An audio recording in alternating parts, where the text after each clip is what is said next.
Hello and welcome to the Game Theory Podcast. I'm your host, Sam Vicini. We're powered by CLNS Radio. Today's sponsors, two of the most valuable things that you can have during NCAA tournament time. You need seats to games, and you need somewhere to place bets. MyBookie and SeatGeek have you covered there. Today on the show, we have good friend of the program, Rob Dauster from over at NBC Sports. How's it going, man? It's going well, Sam. It's going well. How you doing, brother? You good? First weekend treat you well? First weekend treated me well, did not treat my bank account all that well necessarily, but what can you do, man? Sometimes you win, sometimes you lose. Yeah. I had a nice little rally on Sunday. I had a good day Sunday. I figured out pretty quick that as long as you bet against anybody in the ACC, you probably do pretty well. They went 2-13. 2-13 against the spread this weekend. Absolutely incredible. And like, I remember, was that you I was talking to that I was like, is it crazy for me to not have any ACC teams in the Final Four? Like, was that you I was talking to on your podcast? I don't know. It might have been. Yeah. I don't remember. I think you and I on your podcast had a conversation. I was like, honestly, like, I feel super weird not having any ACC teams in the Final Four. And I ended up tossing Louisville in because I felt weird about it. And man, my instinct was proven right, but you know, all of my other instincts throughout the year were not necessarily shown well in this NCAA tournament for the ACC. I still think the ACC was the best league in the country this year. Yeah, I mean it was, but it wasn't as crazy good as people made it out to be. And it wasn't historically good, I guess. Yeah, it was just good. You know, it was a good league. They had good teams at the top, but at the end of the day, like the second best team was Duke, and you know you never really knew what you were going to get from them, and they always had a roster that was inherently flawed. And then the third best team was Louisville, and they didn't really have a point guard, and they couldn't score. And then like who was the fourth best team? A Notre Dame team that starts a 6'5" power forward. Florida State, who like I'm never going to trust them ever. Like that's just one of my rules in life is never trust Florida State. Or Virginia, who physically cannot score the basketball. So it was a really good league. It just didn't have the high end elite kind of talent that we saw. And man, they just got so they were 7-8 this weekend, right? They lost by an average of 13.9 points. How about this? There were 10 games that were decided by more than 20 points, and the ACC lost 3 of those. The 16 seeds lost 4 of them. The ACC lost 3 of them. That's crazy. And I mean, going back to Duke, I'm just a little bit worried they're not going to be able to figure things out for the Final Four run here. I mean, how are we going to know if Duke is not back if they're no longer playing? They are back on campus. Bam. Fair point. Wow, nailed that one. That was pretty good. I'm impressed. I saw that Joe Ovies last night for my column on Duke. I saw that Joe Ovies over in the Triangle area. He's a radio host. I think he does some online stuff as well. I've had him on. It's actually Ovius. Ovius. Wow. Joe Ovius, yeah. Did not know that. Well, he did this like ridiculous like rant about like all of the hilarious things that like Duke haters come up with. And one of them, I tweeted one of them out. It was like absolutely amazing. It was, wow, this is great podcasting. Hold on. It was, okay, I'll admit it, I laughed pretty hard at Duke couldn't handle the Cox and simply blew it.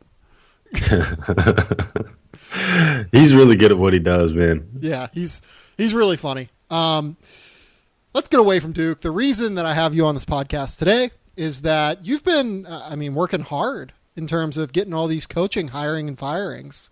Trying.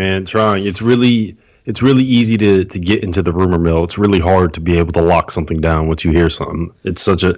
I'll tell you what, man. I never really appreciated how good Jeff Goodman is at his job until I tried to start like digging some of this stuff up. Mm-hmm. And it's like you hear some of these rumors, and like while I'm sitting there, it's like, oh yeah, I just heard this from this guy texting someone else. It's like Goodman is breaking the story, and I'm like,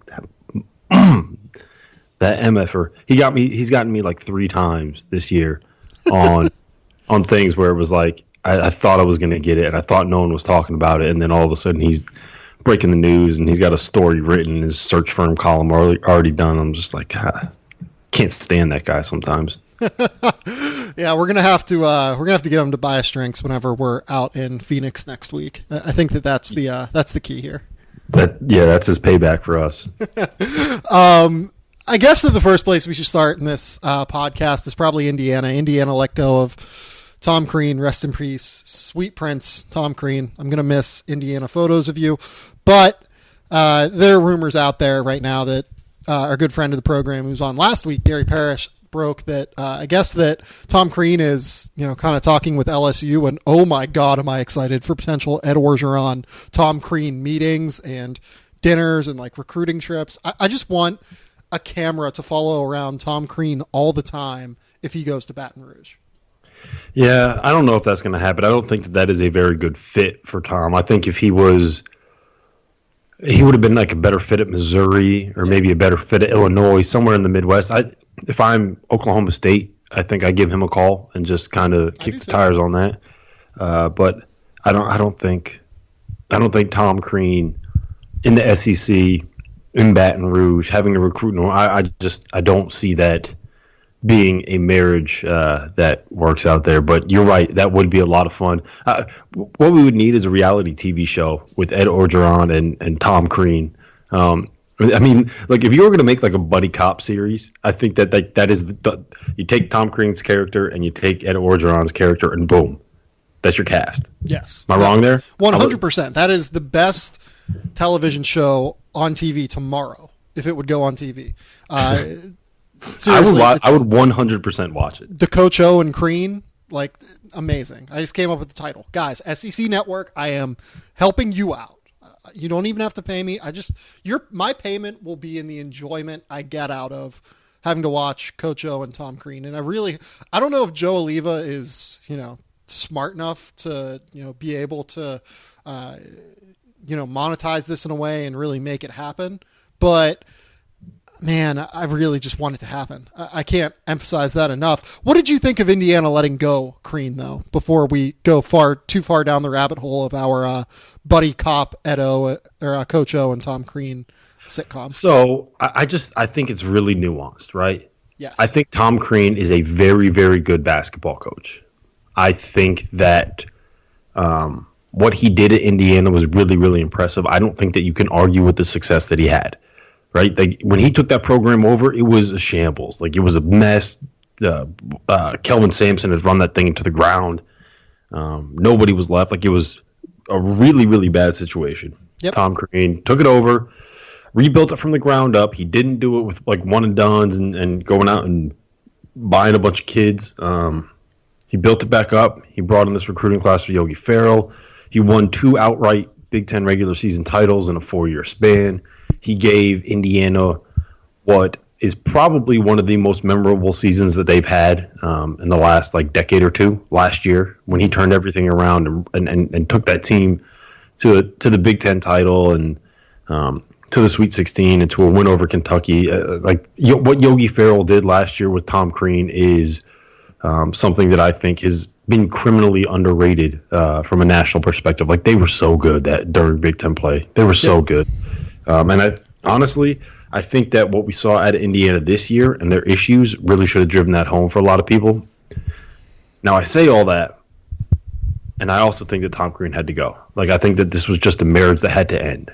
And at some point, when you lose the fan base the way that Tom Crean lost the fan base, and I don't really think there's any denying that he lost the fan base. And I think that to a point, the fans were probably justified in being upset with him. Honestly, I like Tom. He's always been nice to me, but it was inexcusable that he didn't have a point guard on this year's roster. I agree. Yogi Ferrell's not coming back, but there's nothing you can say. There's no defending that you went into a season thinking that Josh Newkirk was going to be the answer at point guard, and that's indefensible. I don't. Was that fireable on its own? Probably not. But considering that he and Indiana have their past issues. This was like if you and your girlfriend are on the rocks and she knows that that she hates when you leave the toilet seat up and you leave the toilet seat up and you forget to flush.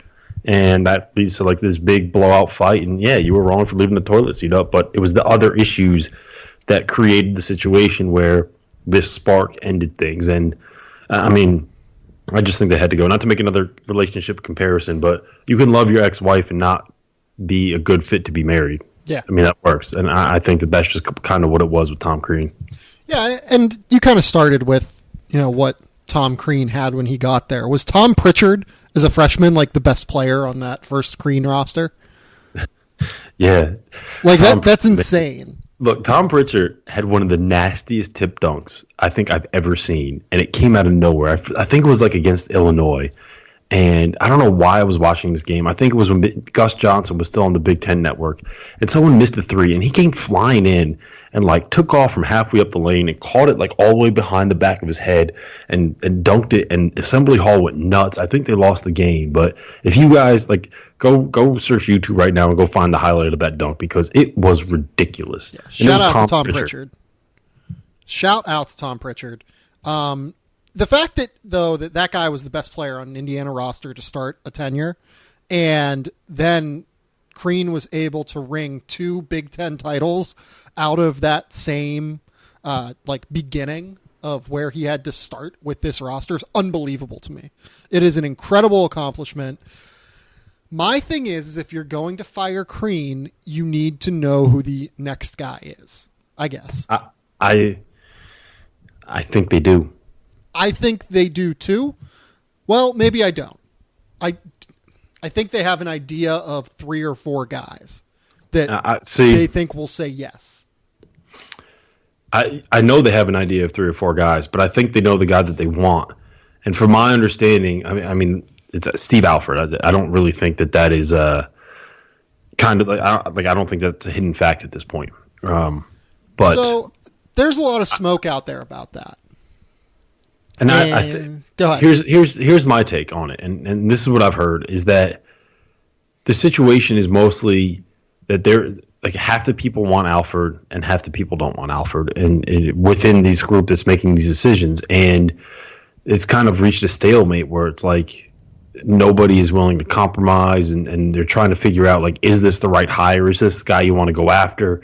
It brings back to an era of Bob Knight, but do you want to go back to an era of Bob Knight when Bob Knight is doing the things that he's doing? It's a very, very complicated situation with bringing him back, and frankly, I think it's the wrong move. Well, what I will say about that, like the whole Bob Knight idea, like bringing back the idea of Bob Knight, when Bob Knight is turned into an old crazy person who should not ever be in front of a camera again.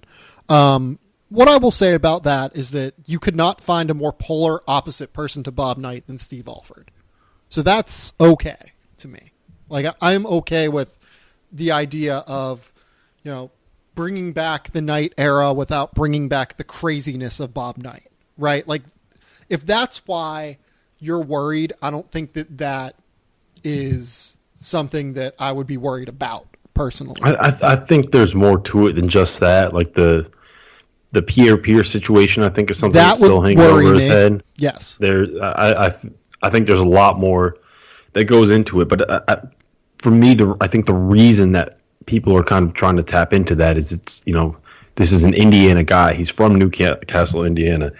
He was an All-American in Indiana. He played for Bobby Knight. He won a title with them. Like he is what that program wants to be again. And I think that they're trying to tap into that and tap into that the part of the fan base that still relishes those moments. And I just don't think that's the right move. I honestly don't. So I just want to point this out real quick. I was looking at Steve's stats earlier today. Like someone just had me look it up real quick. He made 53% of his threes his senior year, which was the first year of the 3-point line. So he just randomly got plunked in with a 3-point line and then made 53% of his threes, and he shot 200 of them that year. That is incredible. That is he was ridiculous. It's funny. I don't know if you ever had a chance to talk with him and Bryce about it, but they're so competitive. Oh my God, who's the better shooter? It's so funny. I love it so much. It's look, I'm not breaking news here saying that Steve's not the most entertaining person, right? He's very cliche driven in terms of what he will tell you publicly. Even on the record, that is the one way to get him going. If you ask him yeah, Bryce said that his goal this year is, he wants to beat you in free throw percentage. And he's just I don't know if he's going to be able to do that. I was a 90% free throw shooter throughout my career. Bryce has never even broke like 85. I don't think he will just trash talk Bryce, and it's amazing and it's perfect. And Bryce can't do anything about it because Steve's one of the best shooters ever. Yeah, but he does hold the record for the most threes made by an Alford now, and he doesn't even need the help of a goaltend to do it. Because that was their big thing, man. Is I think Steve had his record was 7, and then Bryce, his 8th in that game in the NCAA tournament was the goaltend. Mm-hmm. And so the whole thing was like, you've never hit 8. You made 7. You got credit for 8, but you made 7 is what Steve's argument always was. And then he hit 9. What was it? Colorado, he hit 9, something like that. Something like that, yeah. So here's what I will say about Steve Alford.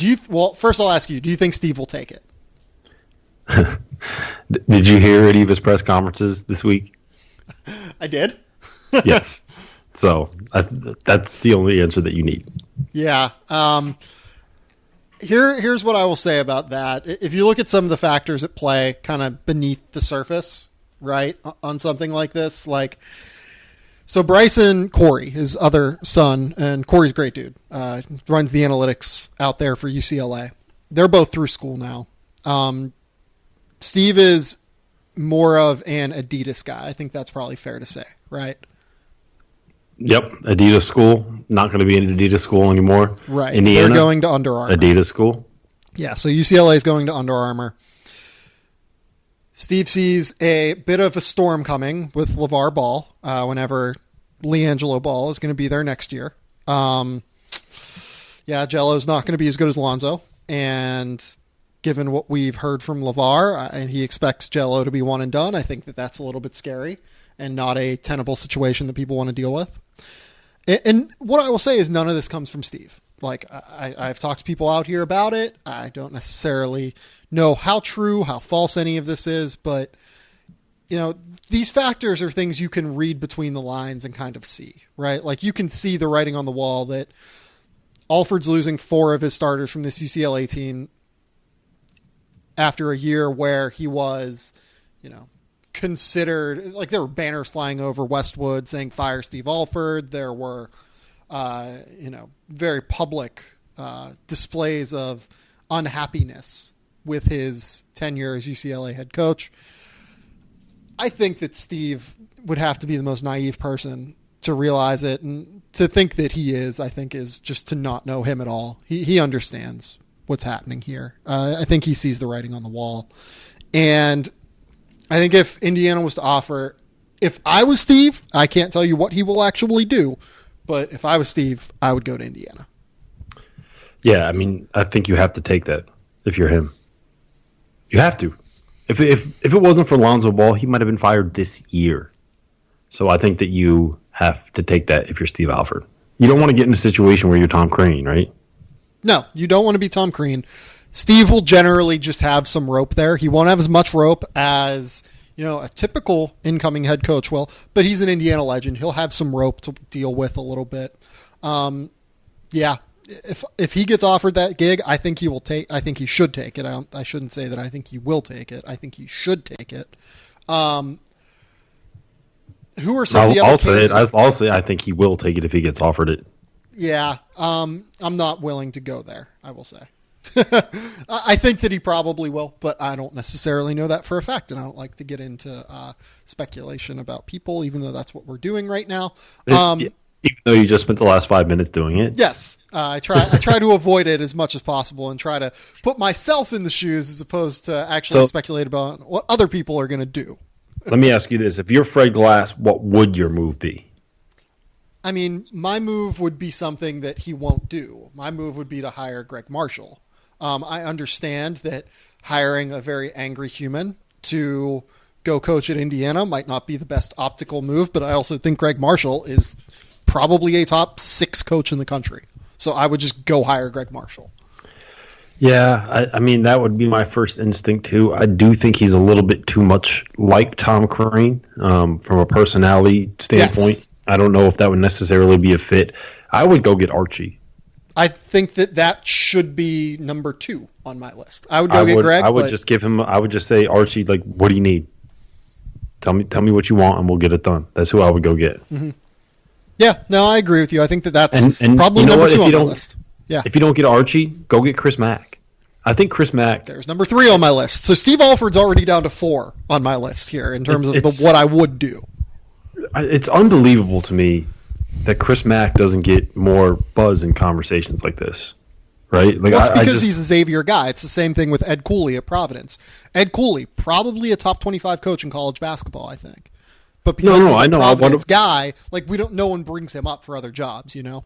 Well, no, it's not. People bring Chris Mack up for every job. My thing is that it's always kind of like, you got to go get Archie. You got to go get Greg Marshall. How come people don't say you got to go get Chris Mack? That part of it, this dude, right, just took a Xavier team that lost their starting point guard, that lost the guy that had to go fill in for their starting point guard, right? They lost 2 of the 3 most important players they had on their team, and they're in the Sweet 16 right now. And lost 6 of their last 7 games in the regular season. He is just such a good basketball coach, and I understand why people don't think that they can pull him out of it. Like, he's got a huge contract, and he's coaching he's like you said, he's a Xavier guy, and it's going to take a special job to get him to leave. The same way it took a special job to get Shaka to leave, and the same way it's going to take a special job to get Greg Marshall to leave Wichita State. I just don't understand why he doesn't get put in the same conversation as those other guys, because I think that he probably deserves to be in it.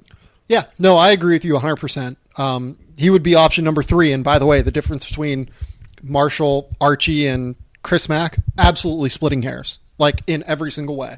If you had Chris Mack number 1 on that list, I would tell you, go get Chris Mack. That's a great idea. So we're already down to Steve Alford at like number 4 on this list. My next question for you is going to be, and this is the last thing we're going to talk about with Indiana before we move on elsewhere around the coaching carousel. Do you think Indiana is a top 10 job? Alex Bozich from Inside the Hall reached out to me and had me do this thing on, I think... I answered him too. And my answer was, like, is this really a conversation that people are having, that Indiana is not a top 10 job? So I think it's absolutely a conversation. What was your answer? I guess it's yes, but like I said it absolutely is to me. I don't think it's a top 5 job. I think the top 5 jobs are pretty clear, but I do think it is a top 10 job because you get the facilities, you get the tradition, you have the recruiting base, you have the money, you have the funding. I don't know what else you would need. So here's my thing. The only thing is you have to live in Bloomington, and I'm sure Bloomington is a nice town, but Austin, Texas is better, and Seattle's better, and there are better towns that you could end up living in. I think that's the only negative to the Indiana job, personally. So here's what I will say. I think that from a coaching standpoint, the expectations of Indiana are a relative negative compared to what other jobs you can have, right? Like, obviously expectations are going to be super high at, Duke or North Carolina as soon as you get that job, or UCLA. But the talent is a little bit different in Indiana. It's a good state. It's a very good recruiting state, but it's not necessarily North Carolina. It's not California. It's not Florida. It's not like in a super elite state in terms of talent. So what you need to be able to do to be successful, I think it's a top 10 job for the right candidate more than it just being a blanket top 10 job. Like, Texas to me is a blanket top 10 job because just the advantages you have at Texas in terms of salary, recruiting base, lack of expectations. Like, you're going to be fine if you don't win there for 3 years. To me, that makes it a job for any coach. Indiana, for me, you have to have experience recruiting within Indiana because you have to be able to keep kids in state at Indiana whenever it being right in the middle of the country and it being now a more national recruiting, cycle and base just with how elite programs recruit. You need to be able to keep those high-level recruiters out and keep your players in state. That's a difficult job, I think. I think it's also someone that can uniquely handle expectations. Like some guys, like, Tom Crean, I think probably did not deal well with expectation. Like, would you say that's fair? I guess. I think he did not deal as well as he could have with expectation, maybe is a better way to put it. Yeah, I mean, I just don't think he was a guy. He's not built for a stressful situation. Right. That's a better way to put it. I think you need someone that's going to be able to deal with a stressful situation. And I think you need someone that can kind of deal with the history of that program just generally. I mean, the advantages at Indiana, if you are able to deal with all of that, absolutely make it a worthwhile top 10 job. It has a rabid fan base. It has one of the best home court advantages. You have all the facilities. You have all the salary you could want. You could have assistant salary. You don't have to worry about any of that. But you have to have the right guy, I think. And that is what makes it like, a borderline top 10 job to me. I don't think it's like if they go out and try and hire, I don't even know. Like, I don't know that Shaka would have been the right fit for them, I guess. Yeah, but Shaka also made it very clear that he wanted a job at a football school. Same way that I think Archie, the only reason I don't think that Archie would take Indiana is because I think, at least what the rumor mill says, is that Archie wants Ohio State because it's the same situation, right? Mm-hmm. You get all the money that comes with being at a big-time football school, and you get to coach in a place where they don't care about a loss until after football season's done. Right. No, I agree with you. And that's what makes me think that for specific situations, Indiana is absolutely a top 10 job, but I don't think it's a top 10 job for every coach, which is... Yeah, that's fair. To me, I guess that is a top 10 job, though, as long as you can get the guy that you need, as long as you can get the guy that you can trust to be an elite basketball coach at your school. That probably makes it a top 10 job, right?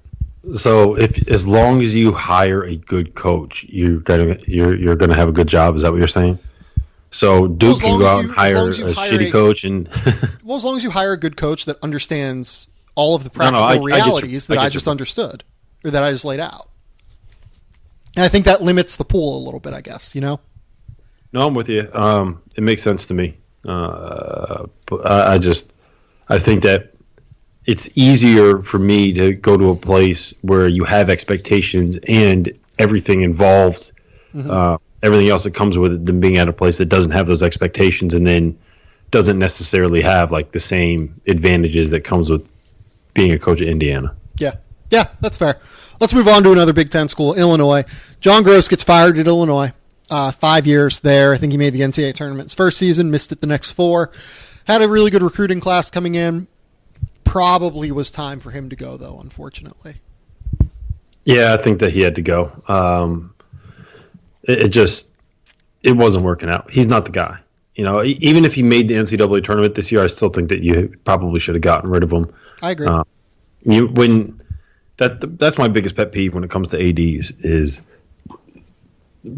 basing 5 years worth of coaching data saying that he probably isn't good enough to get Illinois where it wants to be on whether or not you make a run at the end of the year over the course of 2 weeks. You can get hired over 2 weeks and make an NCAA tournament. Doesn't mean that you're running that program the way that they want it to get run. And look, I love what they did to be able to go get Brad Underwood. So do I.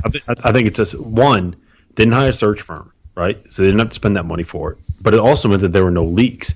So there were no, like what's going on with LSU right now, right? There's been a lot of things and a lot of people tied to that job, and some of them are getting public. And with Oklahoma State, like there was a lot of rumors, but no one floated anything because no one could get any solid information because everything was basically going through the athletic director and the agents. There were no leaks. And that's why the Brad Underwood hire, like so when I got the text about it, I got a text 2 hours before the news like basically was official, right? And I got a text being like, have you heard anything about Brad Underwood to Oklahoma State or to Illinois? And I was like, no, but I know he's underpaid. Let me ask around. So I asked around. No one really had heard of it. I kind of pushed it to the back of my mind and, kept making breakfast. And then all of a sudden, boom, Goodman's like, Brad Underwood has been hired by Illinois And then 5 minutes later, they tweeted out the picture of them all together on the plane flying from Stillwater to Champaign. So that's how you do a coaching hire right there. Yeah, also it doesn't hurt to go out and get a guy in Brad Underwood who has made the NCAA tournament each of the last 4 years in less than ideal situations, I would say. Like, Stephen F. Austin is just an incredibly difficult job to make the NCAA tournament with. And then you look at, what he was able to do with Oklahoma State this year. Like, I know that Juwan Evans was there, but this was a bad team last year, and they didn't really have anything, beyond Juwan Evans that was returning that was like hyper talented. And they created Jeffrey Carroll into this monster who, is now, a potential NBA draft pick, potential NBA player, which is insane. Yeah, they were really good and really fun to watch too. Yep. I love He's one of the best offensive coaches in the country. Yeah, you can tell. I think they were number one in KenPom and like 108th or something like that in defense, number one in offense. And I'm not going to lie, I'm a big fan of coaches that like to play that way. It's a lot of fun to watch. Yeah, and like he was a guy who didn't play super fast at Stephen F. Austin. I believe they were actually relatively slow at Stephen F. Austin, and then Oklahoma State, he ramps up the pace, so he's clearly able to get the most out of his talent, depending on what that talent is. Illinois now has a really good recruiting class coming in, led by Jeremiah Tillman. I think they're still in on the, I don't know if it's I think it was the Gatorade Player of the Year in Illinois, Mark Smith, 6'5" point guard who kind of came out of nowhere this year. He was a pitcher before really this year. He was planning on going to Missouri as a pitcher. So, totally out of blue, and he is now like a top 100 level player. They're in on him with a bunch of other schools. Maybe they can go out and get him and keep him in state. We'll see what happens with Illinois. I think they're probably going to make the NCAA tournament next year, though, just because I trust Brad Underwood.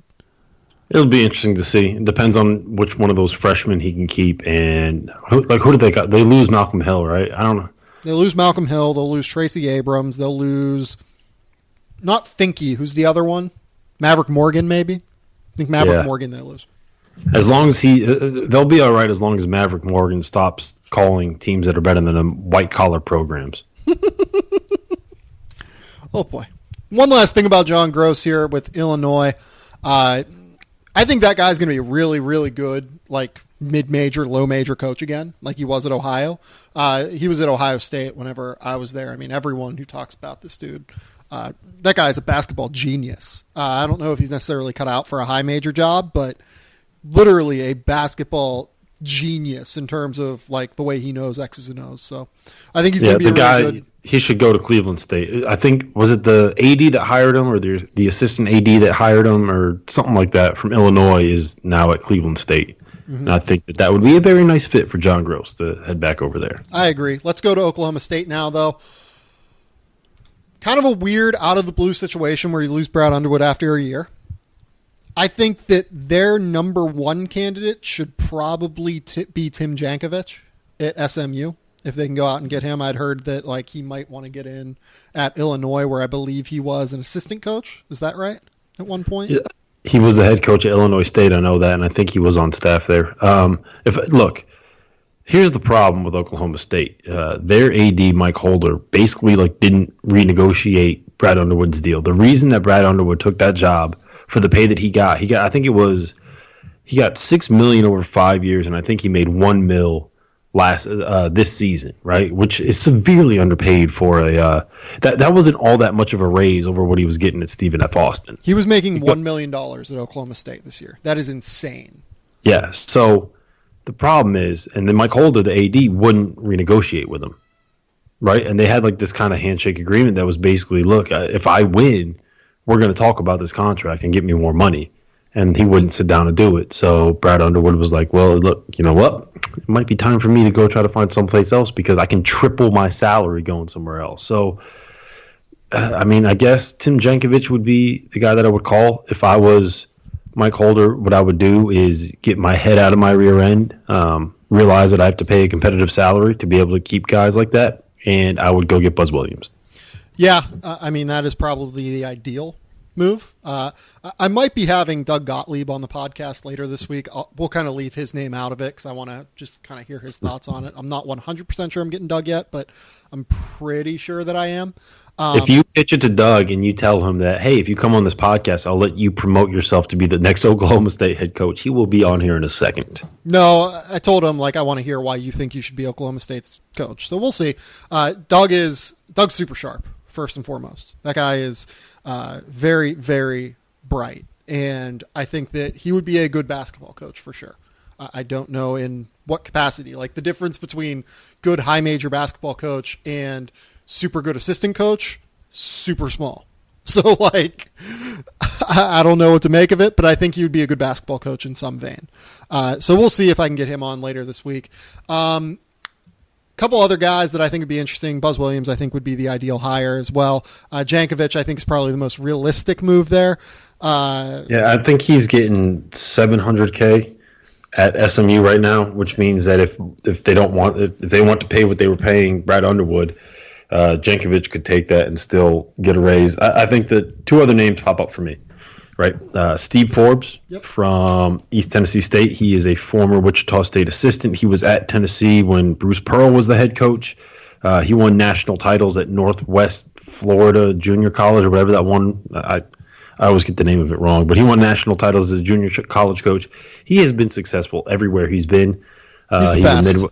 He's a Midwest guy. He's a really, really good dude, a fun guy. If you, I think that would be a good hire for him. I think that it's something that he would take. I think it's a fit.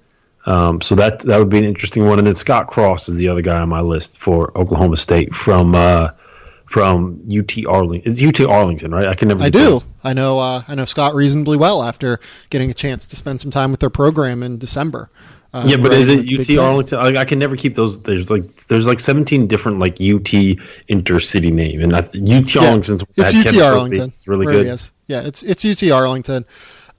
So he is a UT Arlington guy. He spent the last 25 years of his life at UT Arlington, essentially. Whether or not he would take that job. Yeah, I mean, once Big 12 gets put into play, he told me that as long as UT Arlington keeps him happy and gives him a chance to compete at the highest level like they are right now, he will stay at UT Arlington. When Oklahoma State sounds like something a coach with a job would say. Right. When Oklahoma State comes calling, who knows? We'll see. I really like that entire staff. I like Cross. I think that Scott Cross is a high major level coach. He is, if you listen to what he's preaching in terms of what he wants to run offensively, defensively, the way that he runs his culture of his program with a take the stairs attitude, that guy would be a great hire. Forbes, another great dude. I think that he would also be a tremendous hire. Really sharp guy, underrated. I mean, Forbes is kind of the guy that took the fall at Tennessee too. Very deserving. I'm glad that he is back on the highest level because he is very, very good at what he does as a basketball coach. Yeah, but again, if Oklahoma State, if they want to use that $3 million in buyout money that they're getting from Illinois, and they want to actually go talk to T. Boone Pickens, and they want to make that money, it's not that program's not broke. They can go and dig up some money. If you can go get Buzz, you should go get Buzz. I agree. 100%. Give him $3 million a year. Give him a contract at 7 years. Basically, give him if you give him what he has at Virginia Tech and just give him a little bit of a raise, I think that he would take Oklahoma State. That is back in the direction. He went to, Oklahoma City University or something like that. He's a JUCO guy from that was like that. Everyone's heard the story, but he grounded his way up from grinded. Buzz Williams? Grounded. He grinded his way up from the JUCO ranks, and I think that he wants to be back in that part of the country. I think Buzz Williams, I think his dream job would be Buzz Williams. I think his dream job is probably Texas A&M. Yeah, so I would venture that's probably his dream job as well. This is a funny connection though. Buzz Williams, so he was an assistant at UT Arlington until 1998. I believe that then he went to Texas A&M, a branch campus, to go get his master's degree. Do you know who took the spot on Texas Arlington's staff? That Scott Cross. Scott Cross took the spot on Texas A&M or UT Arlington's staff. You Buzz didn't Williams really hide that story well. That was I could see that coming from a mile away. Yeah, I know. I wasn't really trying to hide it. I figured I would try and let you get it. You want to hear another true story on Buzz Williams? Yeah. We once had a conversation at an AAU game about working out because it was right when he got in shape, and I was still in reasonably good shape then. And it's ever since then, if I text him, he'll respond you got your workout in yet today? Good God. I've had to stop texting him sometimes because I haven't gotten my workout in. Will he just not allow you to text him? Gotten a little chunky and just it is what it is. But oh boy, it's always funny when it's hey Buzz, this, that, and the third, and his response is, "You got your workout in yet today?" Yeah, that guy would make you run through a wall for him. Real quick, we have to pay some bills here at the podcast. First sponsor of the show today, MyBookie. It's time to talk to you about the boatload of money that you can make betting at mybookie.ag. If you have not checked them out, this is the perfect time to get into the action this week whenever the NCAA tournament kicks back up. The madness of March is here. Lay down some money and score big on college hoops. Join me and thousands of online players and start betting at mybookie.ag. I would only recommend a service that's been good to me and our listeners. That's why I urge you to make your way to MyBookie. You win, they pay fast and without any hassles. They even have in-game live betting, so you can place a bet after tip-off. You are wasting your money and time betting anywhere else. Join now, and MyBookie will match your first deposit with a 50% bonus. That's right. Join with $100, and you'll get an extra $50 to play with. Use promo code THEORY, THEORY, to activate this offer. Visit MyBookie today or call 844-900-BETS. That's BETS. Play, win, and get paid at mybookie.ag.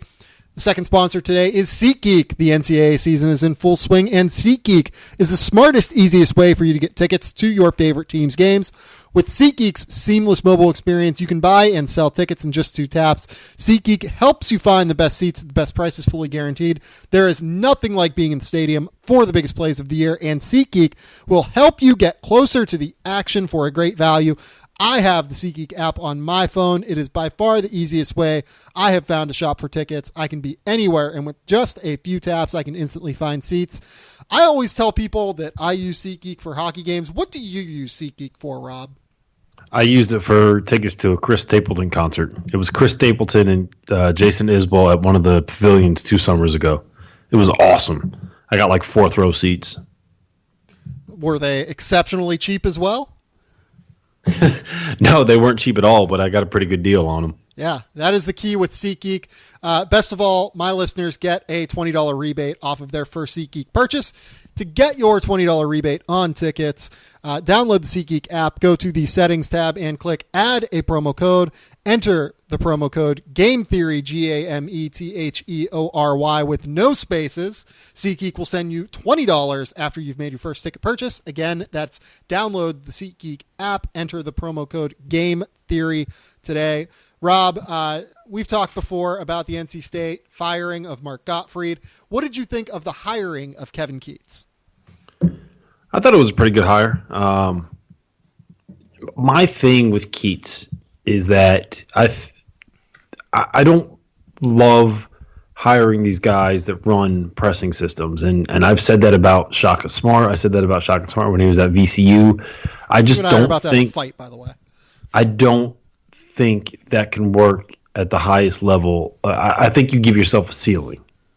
I think that the way to beat a team that presses like that is to have really good guard play, right? And what do good teams have? They have really good guard play.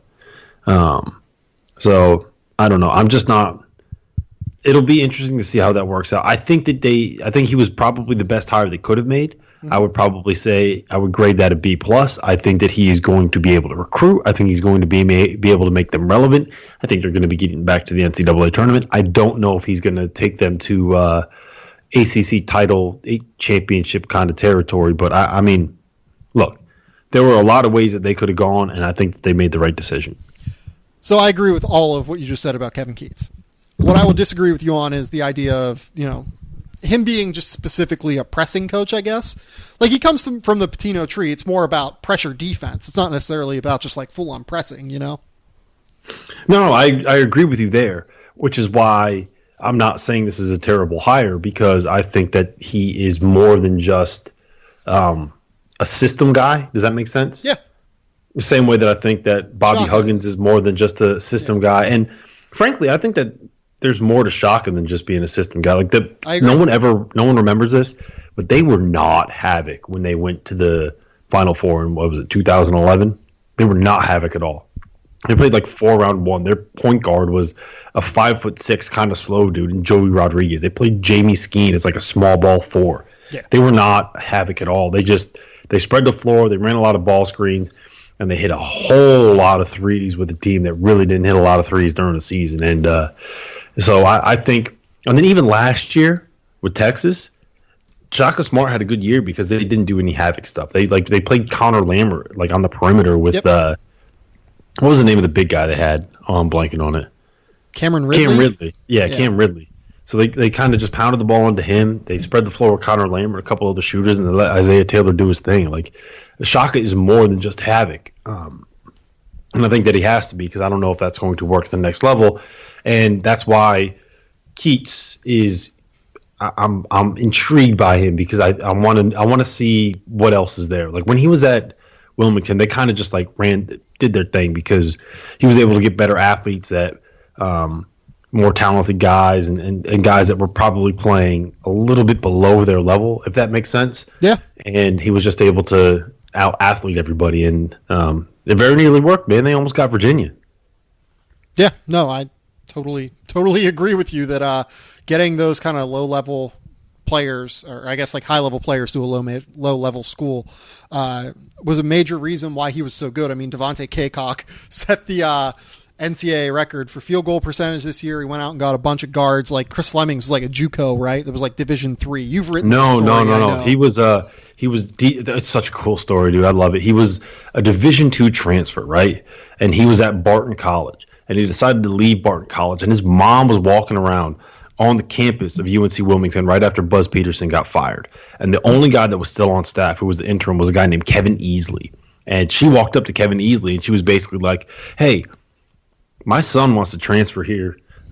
He's at Barton College. Like he plays D2, blah, blah, blah, blah, blah." And Kevin Easley, like he didn't have any responsibilities at the time. He's basically just kind of worried about whether or not he's actually going to be employed by that university when they finally hire a new coach. And he was just like, whatever. Gave her the time of day, got the information. Keatts gets the job. Keeps Kevin Easley on staff, right? And Keatts is like, look, we got like 7 scholarship dudes. Like we need bodies. And Easley was like, well, we got this guy, like he plays D2. His mom came in. She said he's kind of good. Like they Googled him, and like he averaged like 19 points at D2, which, that's not bad, but it doesn't mean that you're a Division I caliber player for an NCAA tournament team. And they brought him into like a captain's practice, like a team scrimmage, to work him out on his visit, and he was just killing them.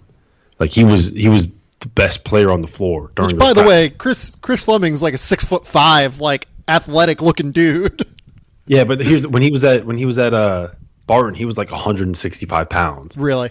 Yeah, like he was super skinny, but he came in and he was like picking people's pockets and hitting threes and going by them and dunking on them, and he was just killing them. And Keatts was like, "Well, I think we found a player." So they sat him out for a year. He put on some weight and he comes in, and like no one really knew. No one outside of the program knew like just how good this dude was, and he comes out, and I'm pretty sure he CAA Player of the Year last year. He was something like that for sure. If he wasn't, then he was like the most outstanding player in the tournament or something. But he was their leading scorer and the best player on the team that reached the NCAA tournament, and he was a Division II transfer. That was I think he's still a walk on. Like he was a walk on. So yeah, I love stories like that so much. Yeah, it's pretty awesome, and he'll probably get some workouts, like to go to the NBA at the very least. He's gonna make money playing basketball, whether it's somewhere. Sure, yeah, absolutely. Let's move on to Cal. You and I have talked about Cuonzo Martin on your podcast. I was not a fan of it from Missouri's standpoint. You were a little bit more positive on it, and I will say, Cuonzo Martin is a considerably better coach than Kim Anderson. They will probably win 20 games within the next 3 years. I just would have shot higher because I don't think Cuonzo is all that good of a like actual basketball coach. He'll get kids there, and he will, run the program, quote unquote, right. But like, I just don't think he's a great basketball coach on the floor. Yeah, I mean, he is what he is. Right? He's a guy that has been able to. So there's 2 ways to kind of look at this, right? So he was at Missouri State, and I think he made an NCAA tournament. No, it was an NIT, and he won. Yeah, I was going to say he did not make the NCAA tournament at Missouri State. I think he won the regular season title in the Missouri Valley, and then in his 3rd year, and then went and took Tennessee. Right in his 3rd year at Tennessee, he had Jarnell Stokes and Jordan McRae and Josh Richardson. But it was in the playing game in the tournament, and they made the Sweet 16, but it was fluky. Like they beat a playing game team. then they beat a 6 seed, and then they beat the 14 seed Mercer to the Sweet 16. I can run through what those teams were. Iowa, which had lost like 6 of 7 going into the NCAA tournament, was like, considered a potential 5 seed that lost their way all the way into the play-in game. Then they beat UMass, who had lost like 3 or 4 of 5 going into the NCAA tournament and was like clearly overseeded as a 6 seed. And then they beat Mercer after Duke had lost to Mercer in the first round. And that kid danced and everyone was super excited. So that's Cuonzo Martin's Sweet 16 whenever he had Jarnell Stokes, Josh Richardson, and Jordan McRae, 3 players who are NBA players. Yeah, and then he ends up at Cal. By the way. Yeah, it's not ideal. And then he ends up at Cal, right? And I think he made the NCAA tournament his second year in the NIT this year with a guy that's going to be a first-round pick. So, yes, he has underperformed at every stop, but I think it's also fair to say that at each one of those stops, they're the kind of programs where you need to build a little bit of continuity within the program, right?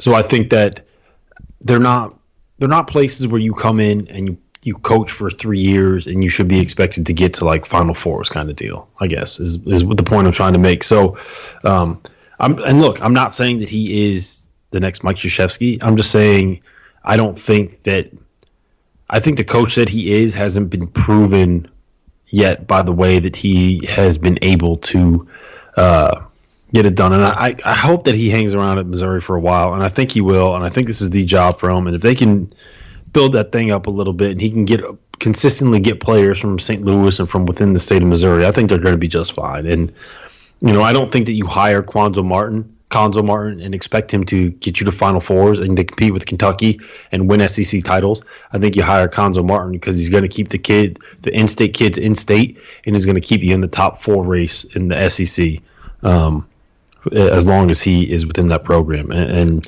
when you're coming off 3 straight 20-loss seasons, when you're coming off a tenure with a guy that didn't win a single road game in the 3 years that he was at the program, top 4 in the SEC sounds pretty nice, doesn't it? It's fine. I mean, if you're asking me, would I rather pay Will Wade like $2 million a year or Cuonzo Martin $3 million a year? I think that I know what direction I would go. I'd probably just take the shot on Will Wade because I think Will Wade is going to be a super good basketball coach, but I understand the floor is lower with Will Wade. Yeah, I understand that. But here's the other thing. You can offer Will Wade a lot of stuff. Doesn't mean he's going to accept it. I mean, would Will Wade accept LSU or Missouri, I guess is the question. Which job do you think is better? Which job is better? Yes. Ooh, that's a tough one. I think it's Missouri. It's close. The thing about Missouri is that I think there's a little bit more expectation there than there is at LSU. Like LSU is an out-and-out football school, right? I think Missouri is a place where that has a little bit more basketball tradition, where people care about it a little bit more. But I mean, I think they're both comparable. It depends on where you're more comfortable. Do you want to live in Columbia, Missouri? Or do you want to live in New Orleans, in Baton Rouge, Louisiana? Yeah, that's right. Where do you have better recruiting connections? Are you going to be able to get kids from Missouri and Arkansas and kind of like that, what is it, the Midwest, the Central, something, whatever that is, that area?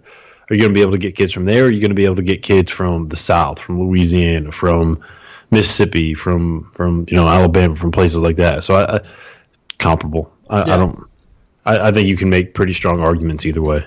All right, real quick, LSU, Eric Musselman, I think should get a very serious look there. Former assistant at LSU, took the Nevada job, led Nevada to the NCAA tournament this year. I'm not positive Musselman would necessarily leave for that job, but LSU is probably going to pay a lot more, and you don't have to live in Reno. I think Musselman would take LSU. I think he would take Cal. I think he would take Washington. I think he would have taken Missouri. I think he would have taken NC State. I think that he would take Oklahoma State. I think that he would take Indiana. Am I missing any high major jobs? I think he would take Kansas State if it opened. No, I think you got it. I think he would take Boston College if it opened. I think he would have taken Clemson if it had opened. For what it's worth. Did I miss anything there? No, you didn't miss anything. LSU, I think, is a fine job. Mid-level SEC job, depending on what kind of money they're willing to offer. I'm not entirely sure what kind of money is going to be involved there. Also, again, I have no faith in Joe Oliva as an athletic director. So, who knows? Cal. If I was Eric Musselman, I would not take Cal instead of staying in Nevada. Have you seen what Cal has coming back next year? They don't have a lot. If I was Cal, I would do whatever I could to get Randy Bennett to say yes. I agree with you. So here's my thing. How much experience do you have dealing with Randy Bennett? Not a whole lot. So I've met him, 3 or 4 times, talked to him on the phone, 2 or 3 times. Like, I'm not going to say that I'm an expert on Randy Bennett. One thing that Randy is not a fan of is necessarily dealing with the media. Randy, I'm not sure that he would want to deal with the spotlight that comes with a job like Cal. Yeah, and I think that's fair. And I think that when that job first opened, Bennett's name was something that you heard a lot of. And since it's been open, Bennett's name has not been something that has been kind of bandied about as much as it was at first. So, I don't know. It'll be interesting. I still think that you have to give him a shot. The other guy that I would really think about at Cal would be Joe Pasternak at Arizona. Simply because if you are Cal, you need to tap into that Oakland Soldiers pipeline. And you need to be able to get guys from Central and Northern California. What does that count as? Northern California, Central California? What is that? Bay Area. Just call it the Bay Area. Whatever it is, you got to be able to get those dudes to be able to stay at Cal. And I think Joe Pasternak is the guy that has that connection. I don't know if they would hire him straight from being an assistant, and I don't think has he been a head coach yet? He was at New Orleans or something? A head coach at New Orleans for like a year, I think, or something like that, and then just left and went to Arizona. So I don't know if he could get that, but that is another guy that I think I would keep in mind. I'd seriously consider him as well. I don't know if, again, that's the direction they're going to go. But Cal, next year coming back, they have Charlie Moore, who was really, really good this year. They have their center, kind of two-headed center, in Cameron Rooks and Kingsley Okoro. They have Don Coleman, who is, like a 6'2" undersized guard. Assuming Ivan Rabb leaves, that's it. That's all you got. That's not a lot, job. Sam. That's not a lot. Job. No, I would, if I was Eric Musselman, and I understand the practicalities of living in Berkeley versus living in Reno, I would stay at Nevada whenever you have Kendall Stevens and the Martin twins coming in, and you might be able to keep Cameron Oliver, and you're definitely keeping Jordan Caroline, who will be the Missouri or the Mountain West Player of the Year next season. So I would keep that. I would stay there, I think. Yeah, I think that if he stays there, I just think it's going to be because he can get a better job next year. Or because he wasn't able to get the better job this year. Yeah. It's just kind of the feel that I have on it. I think he's in with Washington, too. I think that it might be a little bit of a safer bet for him to take Washington. Well, Washington's done. Oh, yeah, that's right. Hop, man. What am I doing? Yeah, we're going to... I think he was in on Washington as well, but we're going to talk about Washington now. I totally spaced on that. Lorenzo Romar ends up getting fired. I think that was probably the right call. I think that I'm preaching to the choir on that, right?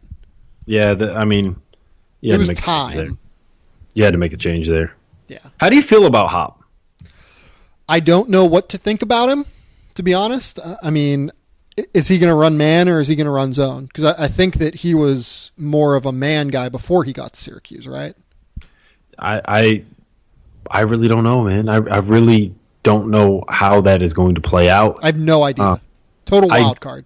The one thing I will say is I do like that they kind of went out on the edge a little bit and didn't really go get a retread. They gave the guy a shot, and it's one of those high risk. Well, it's not really high risk. It's high reward, low risk, because I don't think that they're paying him a ridiculous salary. Here's the risk. Is the risk that like, I've seen this out there before that like he might jump to Syracuse when Boeheim decides to call it quits. Yeah. When the sun burns out, that's what my Boeheim's thought retiring. is. Like, seriously, he's going to be there for like 4 more years. Yeah, so I think you have plenty of time. And if Hop gets that thing rolling, like maybe he won't go back. Okay, so here's an underrated hot take. Would you rather live in which job would you rather have if you're a head coach, Syracuse or Washington? Ooh. Okay, I will say Washington. You get to live in the Pacific Northwest. You probably make maybe a little bit less money. I don't think it'd be an insane amount less. You get to recruit Seattle. You generally probably don't have as much expectation just because Syracuse basketball, following up Jim Boeheim, is going to be a massive expectation game, just like it was for Kevin Ollie, and Kevin Ollie ended up living up to it. But I think that's going to be well, yeah, but I mean, he won a national title quickly. I don't think that Kevin Ollie is a great basketball coach, but I do think that he lived up to what he needed to do very quickly in that job to get the heat off of him. He's got Shabazz Napier to thank for that. He does, absolutely. And whether or not Kevin Ollie is there in 3 more years, I don't know. I mean, like I said, I'm not a big fan of what I've seen from him, especially as an offensive basketball coach. But if you're Mike Hopkins, I would rather have the Washington job. What do you think?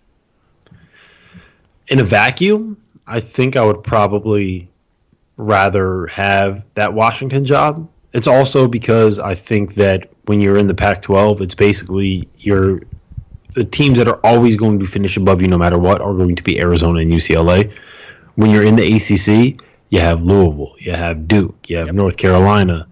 You have a lot of teams that are generally considered like really good to great basketball programs. And it's hard to, unless you're a legend like Jim Boeheim, like it's really hard for you to be, and I don't want to call Syracuse middle of the pack because I think they deserve to be in that conversation for the top programs there, but is that going to be the case when Boeheim's gone? Like, how much of what Syracuse is Jim Boeheim, and how much of it is because it's Syracuse? Yeah. That's my question. Following Jim Boeheim is going to be an incredibly difficult proposition for anyone.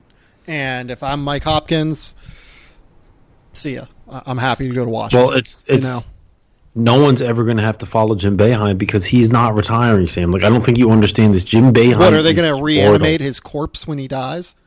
He's never going to die. He's immortal. That's fair. Yeah, I understand that. He will be coaching when the sun burns out. Yeah. He will be coaching.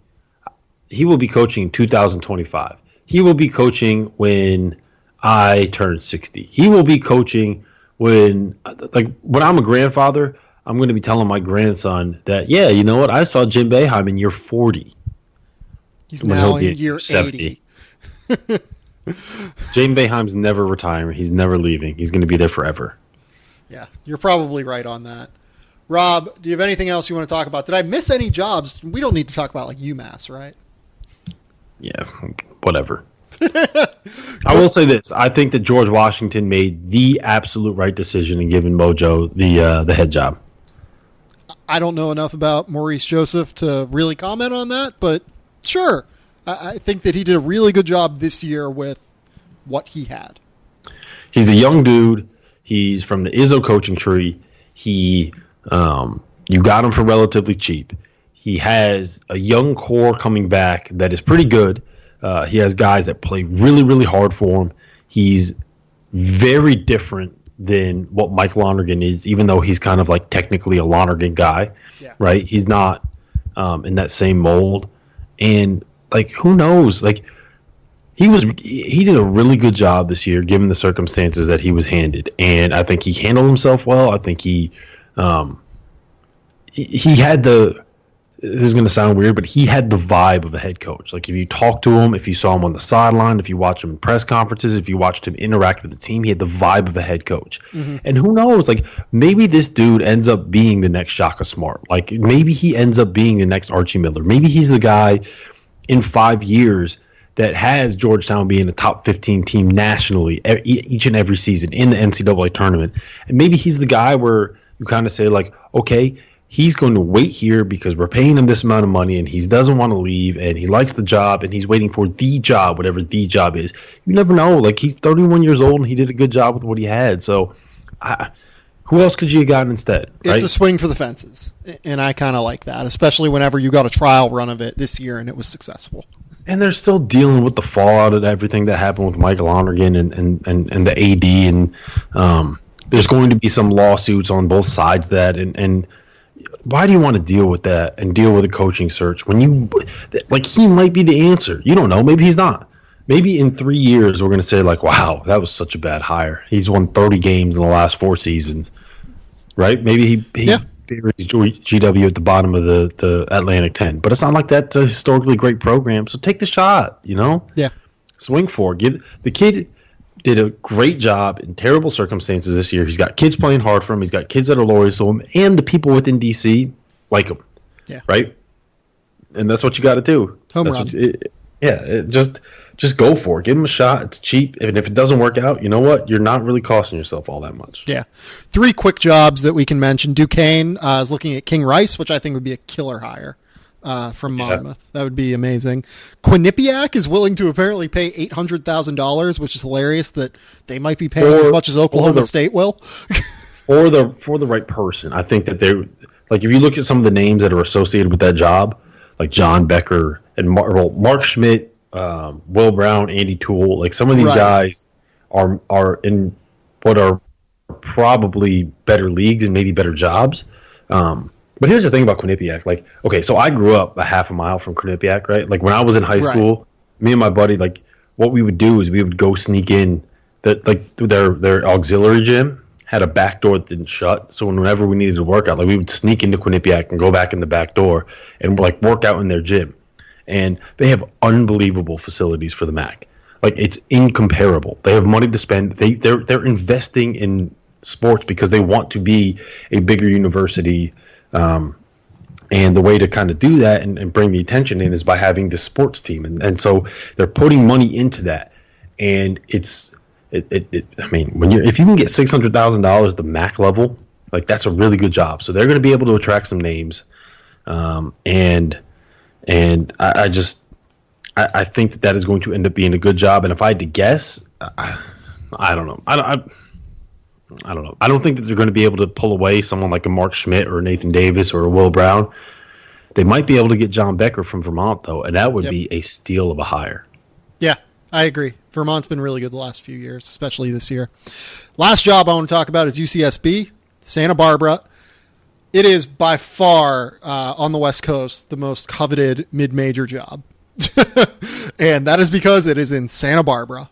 And you can live in Santa Barbara, and everyone in your life is happy. You're happy that you live in Santa Barbara. It is the most beautiful campus, other than maybe Pepperdine, in the country. That job is going to get some names there, and I think people are going to be surprised with who ends up getting that job. The name that I've heard a couple times is David Grace, the assistant at UCLA, which would make sense with what we talked about earlier with Steve Alford potentially going to Indiana, and Grace being more of an Adidas guy. He was heavily involved with the Compton Magic for a while. So yeah, I was going to say he'd be able to get dudes there.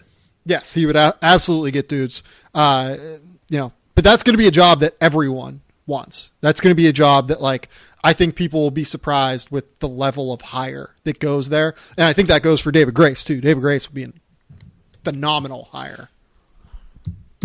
Yeah, I might put in my name for an application there. Just because. You never know. Maybe they get me confused with somebody else. You'd live like 2 hours away from me. You should absolutely do that. So in LA, that's what, like 4 miles? Yeah, about that, actually. About that. Rob, do you have anything else you want to talk about before we end up getting out of here? That's the second time you've asked me that question. I know, and we started to talk about other things. And yeah, and I said GW, and I'm done. I'm done. You're done now? I did it all. Got it covered. You've done it all. It's now 10 o'clock. You get to go to bed with good old Chase. I'm very glad that you're hanging out with the kid. You had a long day today, and you're probably going to be able to crack open a nice beer. Already done. That's probably why I forgot that Mike Hopkins was hired by Washington. All right. Well, that is Rob Dauster. This has been the Game Theory Podcast. You can subscribe to this show on iTunes, SoundCloud, Google Play, Android, Stitcher. I would appreciate it if you left some reviews. I would appreciate it if you left some reviews over on Rob's podcast, the College Basketball Talk podcast, over at nbcsports.com. He does a great job with it. I appear on there occasionally. He gets some great guests like Joe Ovius, whose name I just learned to pronounce today. Again, thanks to him for coming on. You should follow all of his work. You should follow him at Rob Dauster on Twitter. We're going to be back on, what is this? This is the Tuesday podcast. We'll be back on Wednesday with another guest. You know, who knows who it'll be. We'll see. I haven't gone that far ahead yet. So until next time, we will talk soon. Bye.